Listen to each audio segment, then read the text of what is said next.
हस्तरेखा के अनुसार हथेली पर कई प्रकार की रेखाएं बनी होती हैं, जिसमें से व्यक्ति के भाग्य, स्वभाव और उसके जीवन में कई प्रकार की महत्वपूर्ण जानकारियां मालूम होती हैं।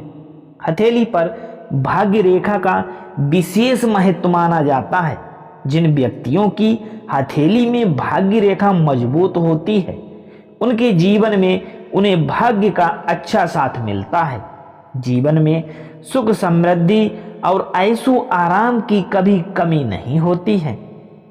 किसी व्यक्ति की हथेली में भाग्य रेखा एकदम स्पष्ट और सीधी बनती है, तो किसी के हथेली में छोटी बनती है, कटी फटी बनती है। तो इसका खास क्या महत्व होता है, चलिए वीडियो को लास्ट तक देखें, तभी आपके समझ में आएगा कि आपकी भाग्य रेखा किस प्रकार की है। भाग्य रेखा कहां से शुरू होती है और कहां तक जाती है, इसका विशेष महत्व होता है। भाग्य रेखा की बनावट व्यक्ति को उसके भाग्य के बारे में बताता है। जैसे भाग्य रेखा जो आपकी हथेली में बनी हुई है, वो आपके भाग्य के बारे में बताएगी कि आपके भाग्य में क्या लिखा हुआ है, ऐशो आराम लिखा हुआ है कि नहीं, धन दौलत कितनी मिलेगी, किस प्रकार से मिलेगी, सारा कुछ आप अपनी हथेली को देखकर समझ सकते हैं।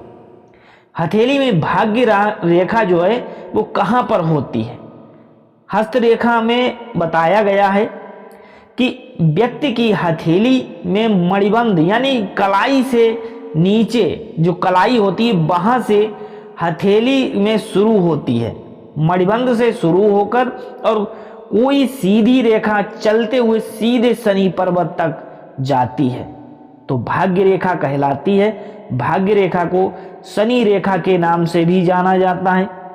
हर लोगों की हथेली में ये भाग्य रेखा अलग अलग होती है। कई लोगों के एक भाग्य रेखा एकदम सीधी होकर शनि पर्वत पर चली जाती है, तो कुछ लोगों के भाग्य रेखा बीच में ही आकर खत्म हो जाती है। कुछ भाग्य रेखा सीधी शनि पर्वत पर जाकर जाती हैं, तो कुछ इधर उधर मुड़ी हुई जाती हैं।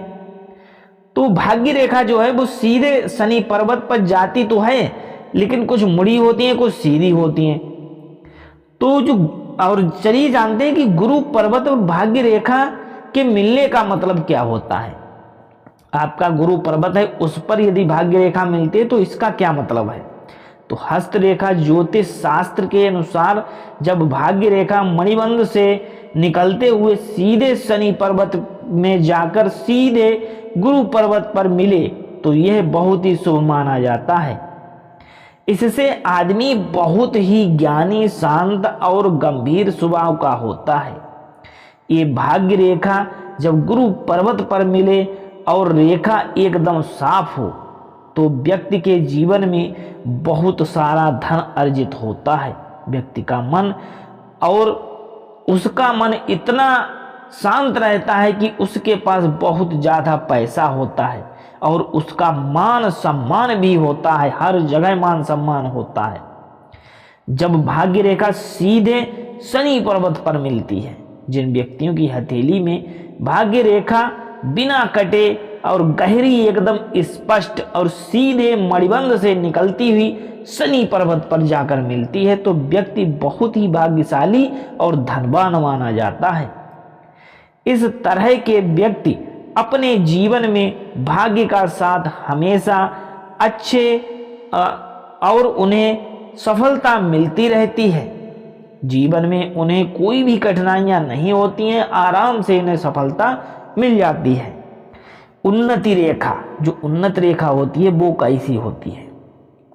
जब भाग्य रेखा चंद्र पर्वत यानी अंगूठे के दूसरी तरफ से शुरू होकर और सीधे साफ तरीके से गुरु पर्वत पर जाकर मिलती है, तो व्यक्ति अपने जीवन में काफी उन्नति करता है, सफलता प्राप्त करता है। इस तरह की रेखा भाग्य रेखा जो है वह व्यक्ति को महिला का साथ और सहयोग से मिलता है। ऐसे लोग काम संसाधनों के बावजूद अपने क्षेत्र में अच्छी सफलता पाते हैं।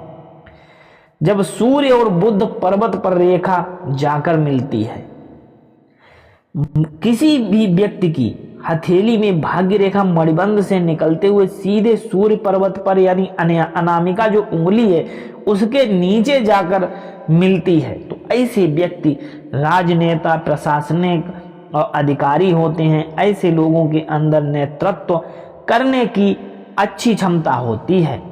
और वही जब भाग्य रेखा निकलकर सीधे बुध पर्वत पर मिलती है तो व्यक्ति को व्यापार में अच्छी सफलता मिलती है। व्यक्ति अपने बिजनेस में बहुत सारा धन और कामयाबी हासिल करता है। मंगल पर्वत पर भाग्य रेखा, जब किसी व्यक्ति की हथेली में भाग्य रेखा मणिबंध से निकलते हुए और मंगल पर्वत पर जाकर मिले तो व्यक्ति बहुत ही साहसी और कठिन होता है। कठिन निर्णय लेकर वह आसानी से उस काम को कर लेता है। ऐसा आत्मविश्वास बहुत उच्च होता है और वह अपने काम से ही जाना जाता है और उसके काम करने का तरीका, और वह बहुत अच्छा काम करता है, काफी कामयाब लोग माने जाते हैं। मंगल पर्वत पर यदि आपकी भाग्य रेखा गई हुई है तो आप बहुत ही भाग्यशाली व्यक्ति हैं। ये वीडियो आपको कैसा लगा है कमेंट में जरूर बताइएगा।